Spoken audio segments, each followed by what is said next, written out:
All right, we're going to bring in an expert for more insight into this topic. Right now, we're joined by Georgia Tech professor Saman Zonouz from the School of Cybersecurity and Privacy and the School of Electrical and Computer Engineering. Professor, thank you for making the time to talk to us this afternoon. Let's start here. What's the latest? What's your understanding of what is driving these potential cyber attacks of water systems, of all things? Hey, thanks for having me. I think there are two aspects to it, the geopolitical aspects, but the technical aspects that I'll focus more on.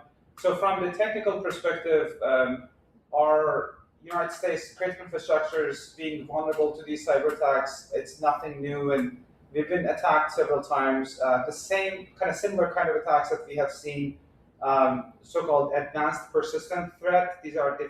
Those are different kinds of attacks. Like for example, 2023 World Typhoon by the Chinese discovered them, versus this kind of attack that we saw last week. It is not a stealthy attack. It is just for signaling and causing disruptions. But the attack vector itself that happened through these controllers in water treatment plants and water systems, wastewater systems, generally speaking, those controllers are called programmable logic controllers and PLCs that in our research lab at Georgia Tech we have decades of research on. We really dissect those and do the vulnerability assessment.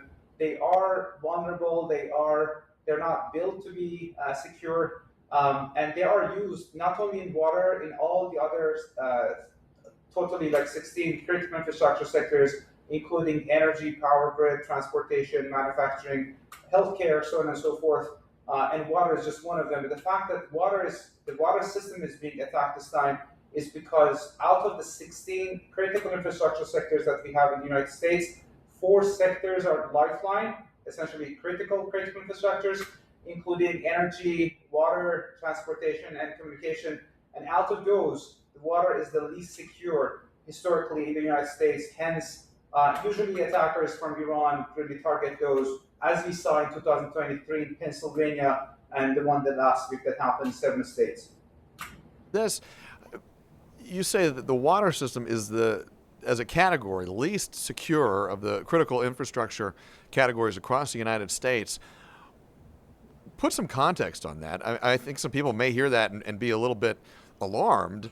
How exposed is our infrastructure right now?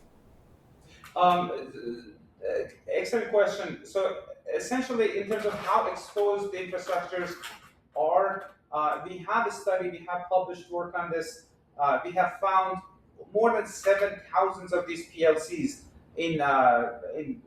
the work was published 2024, and then we still work on this. But these 7,000 PLCs internationally were in airports, military, hospitals, energy sector,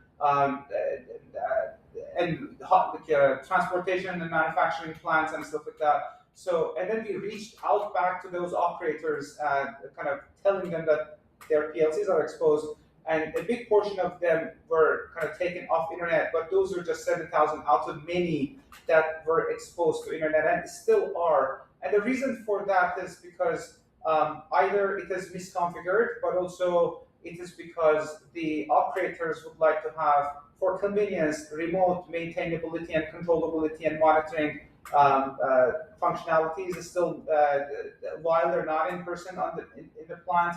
Hence, they kind of keep it visible from outside so they can connect to and monitor the underlying physical plant, whatever that is. In this case, it's a water system. It could be power system substation or oil and gas refineries. Also, these PLCs are very, very popular.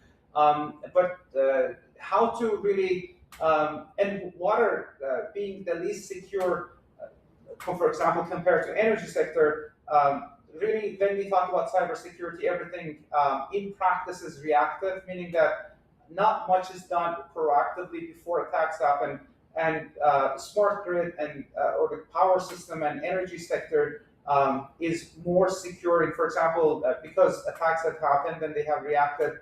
Right now, in energy and power grid, we have mandatory regulatory requirements in the United States for cybersecurity. That power utilities like Georgia Power and others get heavily penalized if they don't comply with. In oil and gas, we have TSA requirements and finance as well. They are well protected.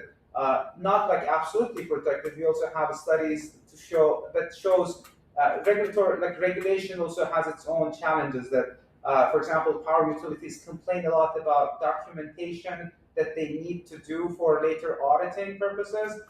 Is a lot of cost and time and effort that has nothing to do, does not contribute anything to cybersecurity. It's just there. They have to do it so that when they get audited, they kind of they don't get penalized. But that's a different story. So regulation definitely would have protected attacks like what we saw last week, which are like this very simple preliminary kind of attacks. To be honest, you don't need to be a rocket scientist to do attacks such as the ones that happened last week. Particularly, let me actually clarify a bit more here. What they did last week, the PLCs are exposed to internet, programmable logic controllers. And what these PLCs are, the best way to think about them is like at home we have thermostats that sense the room temperature, and then based on the room temperature decides whether the AC should be turned on and off. So that thermostat is a controller that senses temperature and actuates the AC being on and off.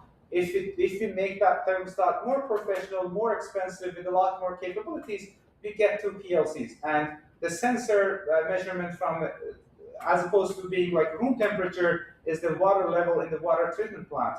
And the actuation is, for example, as opposed to turning on and off the AC, is how much chlorine or how much different chemicals should I pour in the water for treatment purposes. And so by essentially that controller, the PLC is the brain of the system. Now that being exposed to internet, the attacker can see it as we were able to see it in our research. And once they compromise it, they have control over the whole plant. Last week, they didn't do worse things that they could have done, meaning that they could actuate, they could make this water toxic, they could cause damages that are not easily reversible. They just paused, like, for example, change the password so that operators couldn't access their controllers, as opposed to really causing physical damage that would have taken months to recover from. And Professor, we're a little short on time, so I want to end on this note here. How difficult would it be for water systems in Georgia and across the country to make the changes necessary to protect themselves from these kinds of cyber attacks? So just short answer, kind of cyber attacks that we saw last week to protect from, it is not that difficult at all. What is difficult to protect against is like Wolf Typhoon in 2023 by the Chinese, that are advanced persistent threat, and they just compromise and do nothing for the time to come in case they want to signal geopolitically United States about different things.